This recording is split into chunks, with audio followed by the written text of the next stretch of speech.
അറിയില്ല. മനസ്സിലുള്ള കാര്യങ്ങൾ പറയൂ, നമുക്ക് ഒരുമിച്ച് ആലോചിക്കാം. റൈറ്റ് ടു എഡ്യൂക്കേഷൻ എന്നുള്ളത് 2010 സെൻട്രൽ ഗവൺമെൻറ് പാസ്സാക്കിയ ഒരു നിയമമാണ്. 6-നും 14-നും ഇടയിൽ പ്രായമുള്ള ഈ ഭിക്ഷാടനവുമായി ബന്ധപ്പെട്ടോ അല്ലെങ്കിൽ ഈ ബാലവേലയുമായി ബന്ധപ്പെട്ടോ ഏതെങ്കിലും ഒരു കുട്ടി അങ്ങനെ പോകുന്നത് കണ്ടാൽ ആ കുട്ടിയെ സ്കൂളിലെത്തിക്കാനുള്ള അവകാശം നമുക്ക് ഓരോരുത്തർക്കും.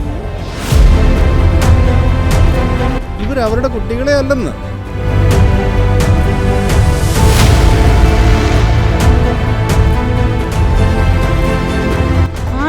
മാഞ്ഞാലിക്കടുത്ത് വീട്ടുമുറ്റത്ത് കളിച്ചുകൊണ്ടിരിക്കുകയായിരുന്ന 4 വയസ്സുകാരി അമൃത എന്ന പെൺകുഞ്ഞിനെയാണ് കാണാതായിരിക്കുന്നത്.